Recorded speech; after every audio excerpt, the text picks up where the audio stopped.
നമസ്കാരം. ആയില്യം നക്ഷത്രത്തിൽ ജനിച്ചവർക്ക് സംയുക്ത സംരംഭങ്ങളിൽ നിന്നും പിന്മാറി സ്വന്തമായിട്ടുള്ള തൊഴിൽ മേഖലകൾക്ക് തുടക്കം കുറിക്കുവാനുള്ള സാഹചര്യം ഉണ്ടായിത്തീരും. സഹജമായിട്ടുള്ള കഴിവുകൾക്ക് അംഗീകാരം ലഭിക്കുവാനിടയുണ്ട്. മക്കളുടെ സംരക്ഷണം മനസ്സമാധാനത്തിന് വഴിയൊരുക്കും. ഒരുപക്ഷെ അവരുടെ ഉപരിപഠന പ്രവേശനത്തിനായിട്ട് അനുകൂലമായിട്ടുള്ള സാഹചര്യങ്ങൾ ഉണ്ടായിത്തീരുവാനും അവരുദ്ദേശിക്കുന്ന തരത്തിൽ ഉദ്ദേശിക്കുന്ന സ്ഥാപനത്തിൽ പ്രവേശനം ലഭിക്കുന്നത് വഴി മനസ്സമാധാനത്തിന് യോഗം കാണുന്നുണ്ട്. യുക്തമായിട്ടുള്ള തീരുമാനം ഏതൊരു കാര്യങ്ങളിലും അവലംബിക്കുവാനുള്ള സാഹചര്യം ഉണ്ടായിത്തീരും. മനസ്സമാധാനത്തോടുകൂടി ഏറ്റെടുക്കുന്ന കാര്യങ്ങളിൽ പ്രതീക്ഷിച്ചതിലുപരി സാമ്പത്തികമായിട്ടുള്ള നേട്ടം ഉണ്ടാകുവാനും സാധ്യത കാണുന്നു. പഠിച്ച വിദ്യയോടനുബന്ധമായ ഉദ്യോഗത്തിന് നിയമനാനുമതി ലഭിക്കും. പുതിയ വ്യാപാര വ്യവസായ മേഖലകൾ തുടക്കം കുറിക്കുന്നതിൻ്റെ ചർച്ചകളിൽ പങ്കെടുക്കുവാനും യുക്തമായിട്ടുള്ള തീരുമാനം കൈക്കൊള്ളുവാനും സാധ്യതയുണ്ട്.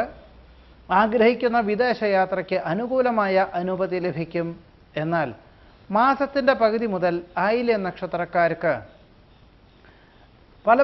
പല പ്രകാരത്തിലുള്ള സങ്കീർണമായിട്ടുള്ള അനുഭവങ്ങൾ വന്നു ചേരുവാനുള്ള സാഹചര്യം ഉണ്ടായിത്തീരുന്നതിനാൽ ഒരുപക്ഷെ അവധി ദിനങ്ങളിലും ജോലി ചെയ്യേണ്ടതായ സാഹചര്യം ഉണ്ടായിത്തീരും.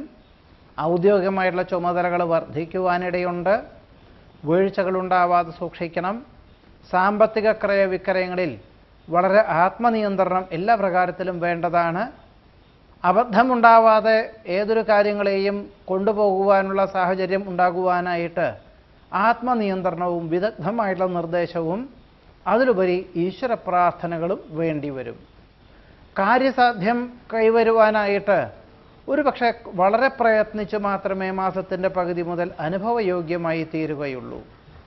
ഉഷ്ണ ഉദര രോഗപീഠകളാൽ അസ്വാസ്ഥ്യം അനുഭവപ്പെടും. ഒരുപക്ഷെ വിദഗ്ധമായിട്ടുള്ള ചികിത്സ വേണ്ടിവരുവാനിടയുണ്ട്. നിലവിലുള്ള ചികിത്സയോടൊപ്പം തന്നെ വ്യായാമം, പ്രാണായാമം എന്നിവ ശീലിക്കുന്നതും അത് പരിശീലിച്ചുകൊണ്ട് പ്രാവർത്തികമായിട്ടുള്ള രീതിയിൽ അവലംബിക്കുന്നതും ആയില്യം നക്ഷത്രക്കാർക്ക് ഈ മാസത്തിലെ ജൂൺ മാസത്തിലെ അനുഭവയോഗ്യമായി പറയുന്നു.